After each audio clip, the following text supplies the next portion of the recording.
something that you cannot hack, but is also really, really hard to build is community. So today, we're really excited. I'm going to go through the people on this panel for the foundations of a blockchain gaming community. Anna Stoilova, did I pronounce that correctly? The CEO of Rogue. We have Max Murphy, the CTO of Kongregate. We have Matthew Howells-Barby, the CMO of Decentral Games. And we have Benjamin Gellie, the chief tokenomist of Rogue. So I want to welcome, I think that we will have one more joining, which I'll go ahead and introduce now. Sammy Stuttard, the founder of Nova Rally, will be joining as well. Thank you.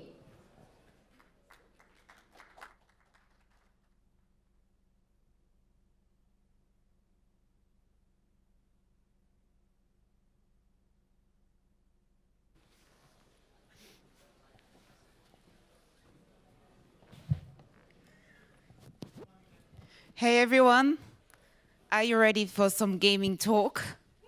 Woo!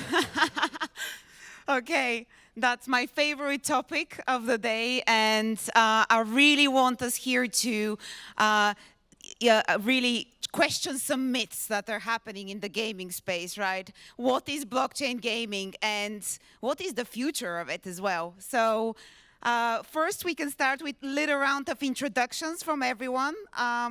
Yeah. I can kick things off. I'm Matt, CMO of Decentral Games. We're a GameFi project based on Polygon. We account for about 60% of all of Decentraland's users, which is, despite popular belief, more than 38 daily active users.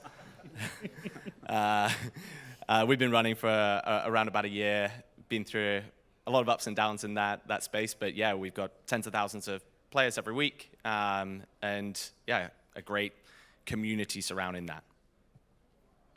Nice. Hi, everyone. I'm Benjamin. I'm chief tokenomist for a game called Rogues. I come from an academic background, so my perspective is a sociological way of looking at tokenomics. So I focus not on the technology. I'm definitely not a technologist, but I go very deep on community and different sort of values surrounding that. That's my perspective. Morning, everyone. I'm Sammy Stuttard, aka Sammy Snake. I'm a founder of a game called Nova Rally, which is a racing strategy game in which we've done over 150,000 unique races on the blockchain. We run on a blockchain called Wax, which the transactions are free. It's perfect for gaming, perfect for NFTs, and we've been running for about a year and a half and have a fantastic community already. All right, I'm Max Murphy, CTO of Kongregate. We are a 15-year-old game platform, publisher, and all-in-one solution. We have been leaning into Web3 since about 2019 now, and we have a little bit of a different perspective as we're kind of a titan in the old Web2 gaming space and moving into Web3. Awesome panel. And a quick intro about myself. So my name is Anna. I am co-founder and CEO of Rogues.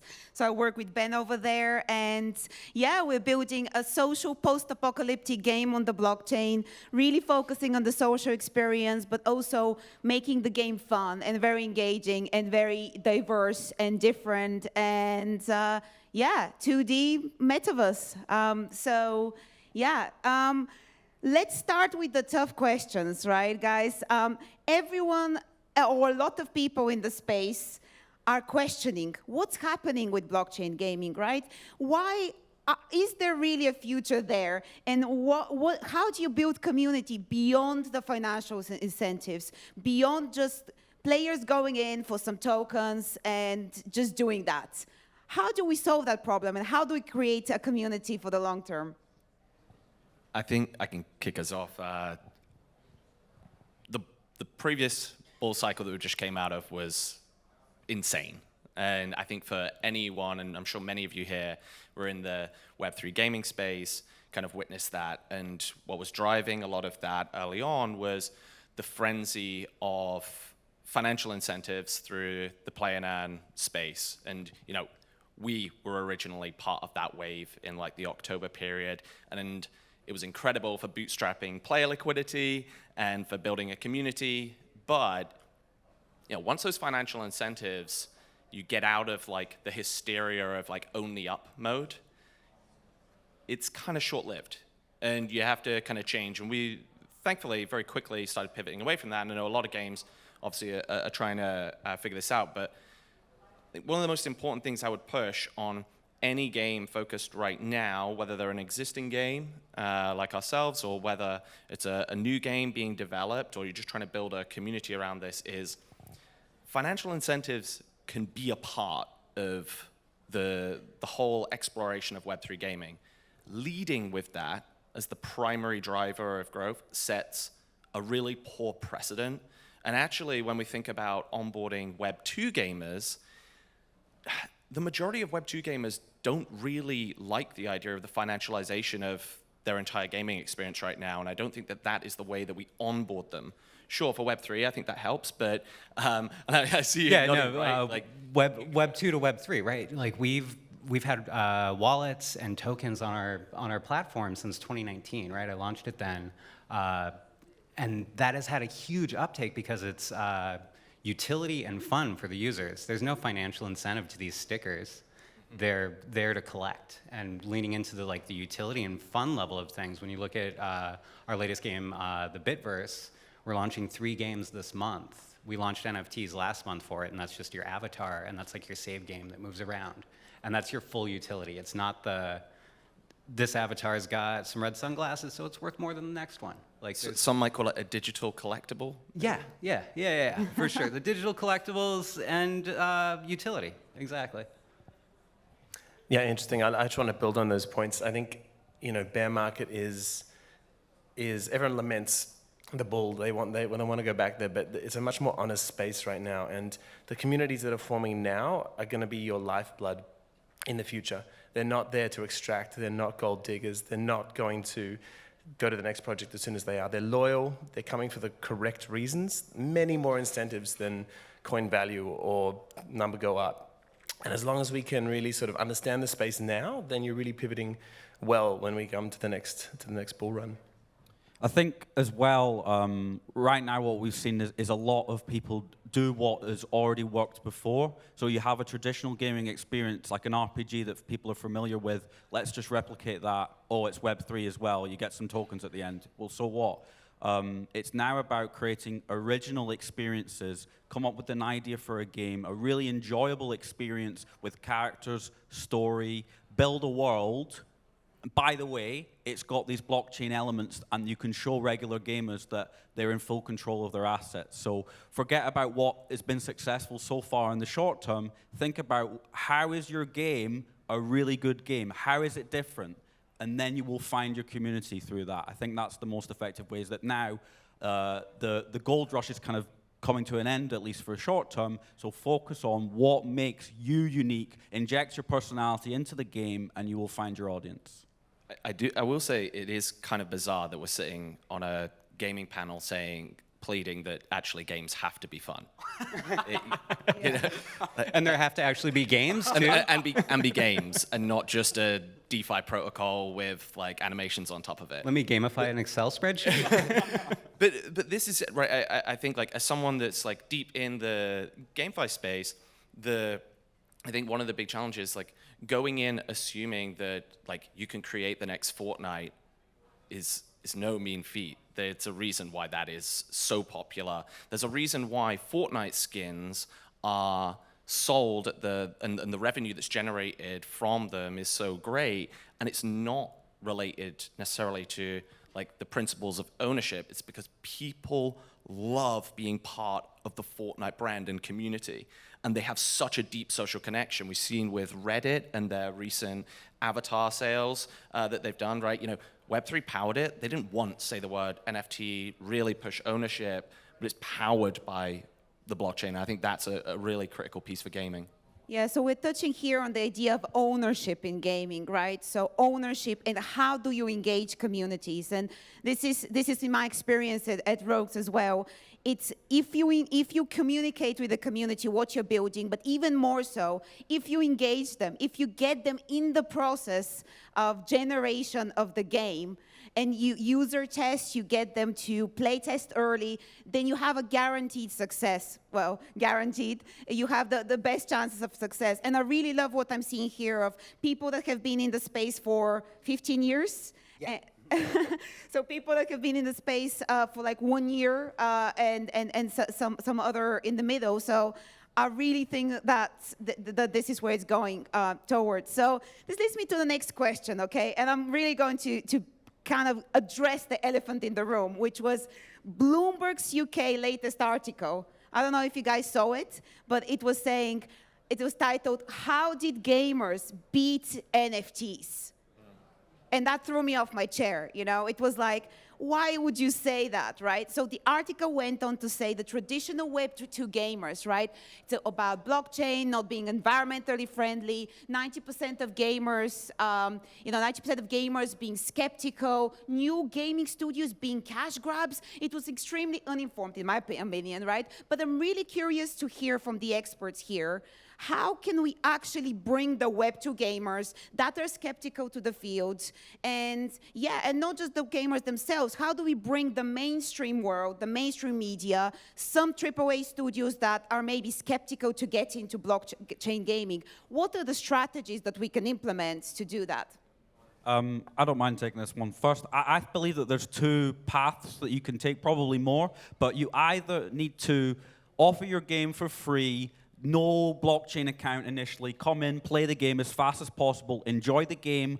When you unlock rewards or cosmetics, there's an option to create that account in the background and get them playing first, get them onboarded to the Web3 part of it later. So you can either go with that one sort of free-to-own model, or have some sort of onboarding process where you buy a starter pack for the game. You've already hooked someone with a trailer. They're interested in playing the game. Get them to buy a starter bundle. In the background, seamlessly create those blockchain wallets and mint the NFTs to the wallets. The user shouldn't even really know that they're playing an NFT game. It should be, this game's really cool, I want to play right now. It creates it in the background, and then when they learn, hey, these assets I've got, I can trade them freely. That's when it clicks for them. That's how it clicked for me. And that's how I think you get more people, is game first, make it easy as possible, and then slowly put that Web3 on them. Yeah, nice. I agree. Let's do this. There's other avenues that we're overlooking with this. Like, yes, it's free to play all over again, and the conversion is at a different point. The conversion is after they've played and earned a little bit, and you convert them then into a wallet and show them the value that they're able to extract from their time. We saw this in free-to-play for years. Why would I play a game $1 at a time was the biggest thing then. Gamers beat free-to-play gaming because who wants to play a game $1 at a time? Well, 75 million users did on Kongregate.com when we launched microtransactions. So there's like a large disconnect here with we're hyping the blockchain and not hyping either the fun or the ability to own and exercise the utility of your items. Yeah, nice. I want to build on that point because I think we're so, everyone says this word, nascent. It's such an early time for us, and most people are just tech savvy here, and we all concentrate on the tech, and that's all we see. And this is what needs to happen, definitely. But there will be a time when we don't say NFT anymore, it's assumed. We don't say blockchain anymore, this is implied. And every game has sort of got, in some senses, a blockchain aspect or an NFT aspect. To sort of, re-say what Sam's saying, but in an abstract, bring people in, they will organize around fun and a culture. So let's just say that the game is fun. Let's assume the game is fun. Then you have a culture, and people are going to organize around this culture. Now, whatever technology we throw at them, NFTs, coins, token models, they have to complement the community that is surrounding this culture. And not enough people are talking about the complementary aspect of this. People are just slamming down 2 tokens and going, governance, utility, yeah, it's going to go great. And it does in the bull run. And then here we are in the bear. So, this is my specialty, but we need to focus more on the complementary aspects of the infrastructure, of the technology.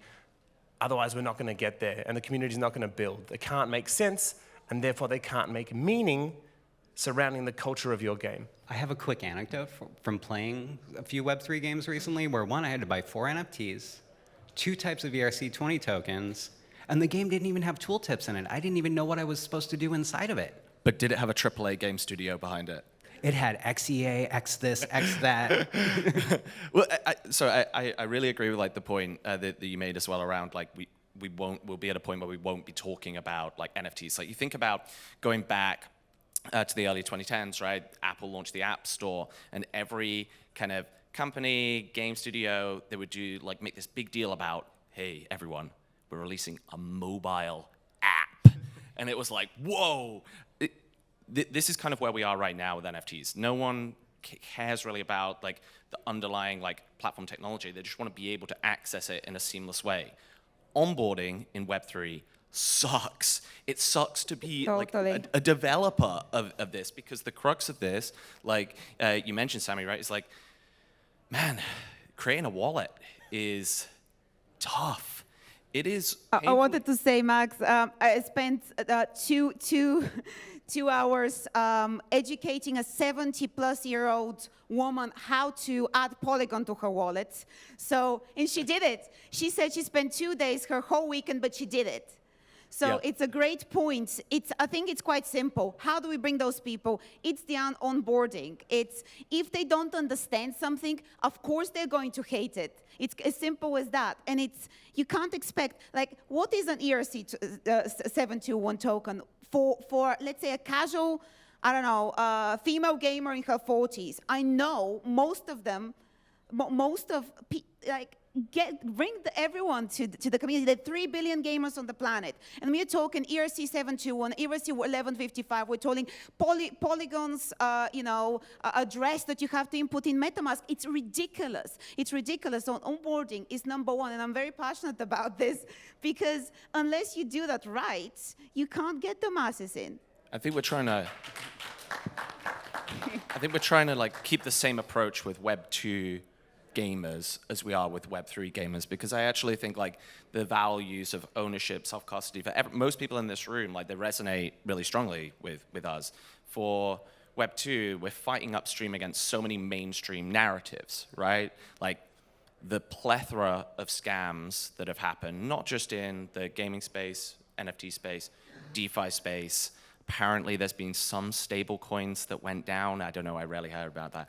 But, so all of this, it just gives fodder, and it creates alarm bells for people when they come into this kind of flow. And I think the point around like having this free-to-play layer, the wallet is really important. For most people, many in Web3, self-custody is still quite scary, right? Like they hear the story of the guy who had bitcoins on his laptop, and he's probably still in like that landfill site looking for them, right? And it is scary, and I think we need a new narrative for Web 2 in particular, to bring people in, give them a taste for what great games can deliver that are more than earning and creating value for like financial value.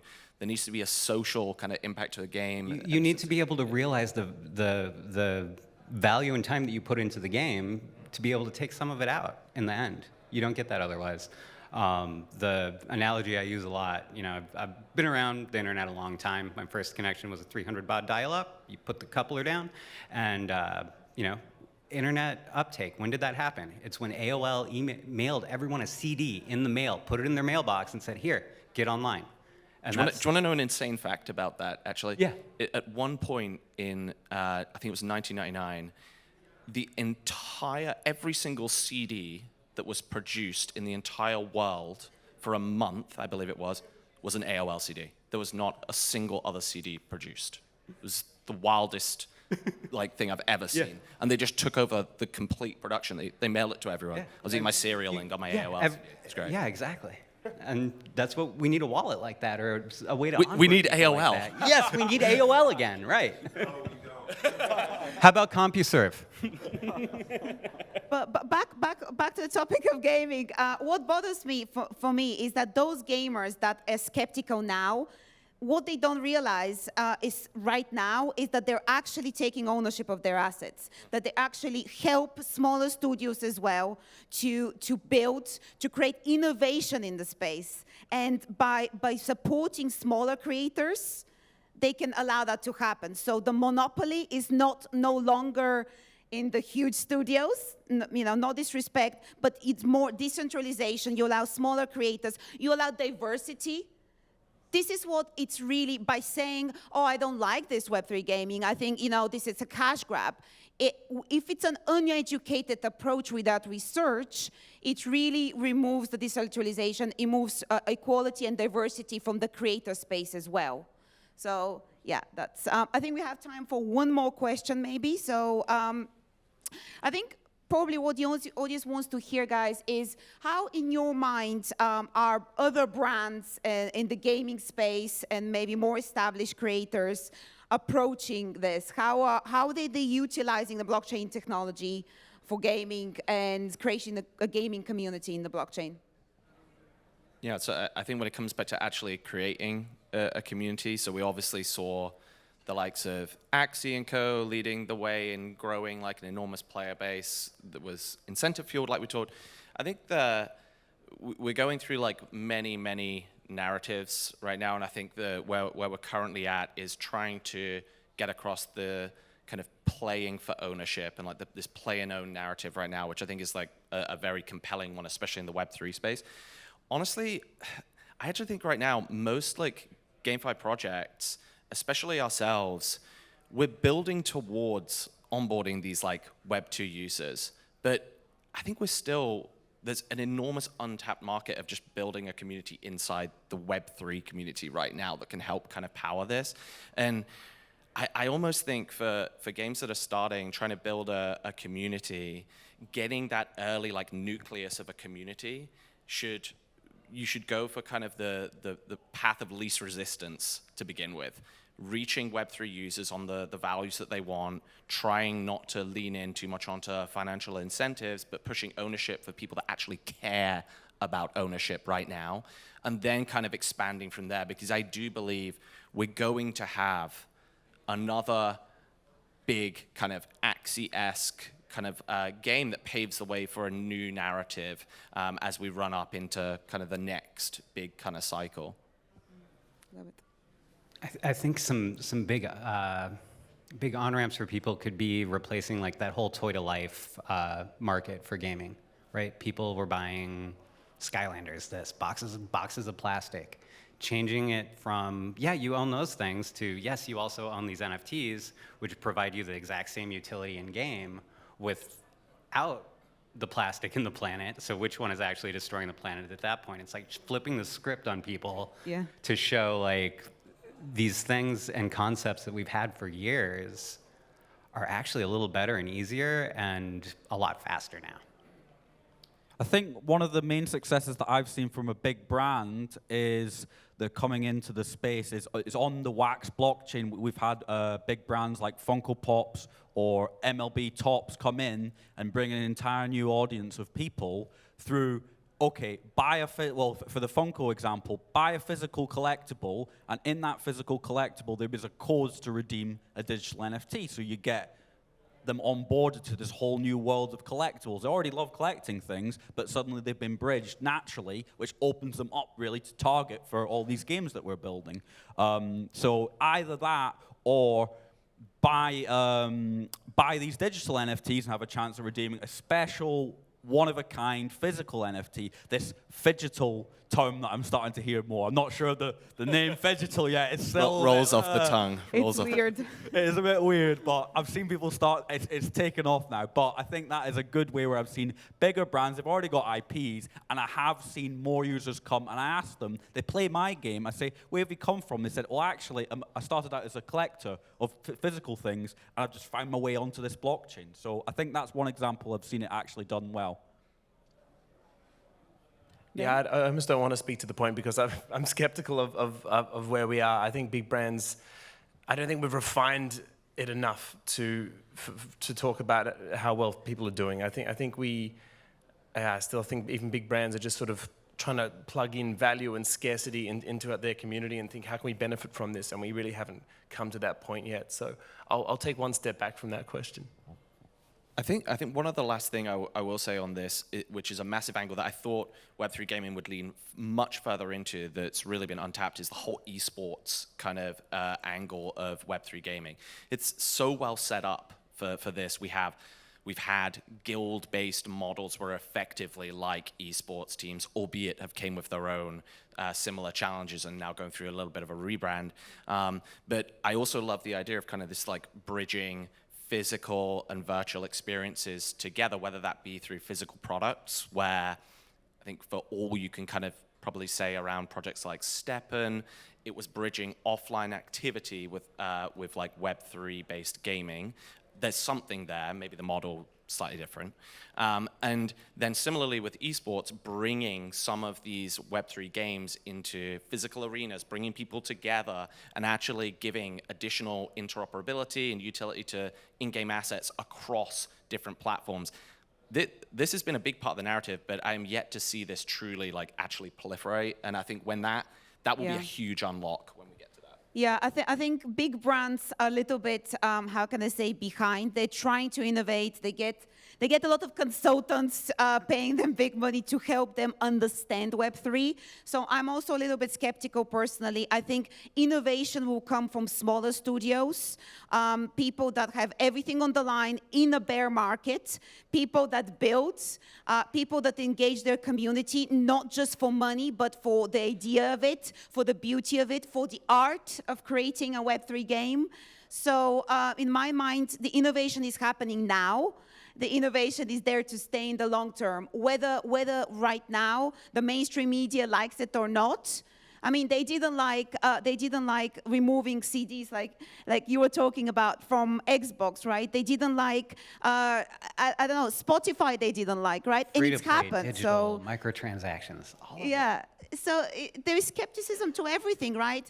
But I think people working in the industry, we've seen it step by step. We've gone to a point where it's almost inevitable, right? People want their ownerships of their asset. Games are finally outputting quality, and yeah, it's happening in my mind. Thanks, everyone. Few seconds left. Final words. No, I think we're over actually. We're going up in time now. Yeah, I think we're over. Thank you, everyone. Thank you, everyone. Thank you so much. Thank you.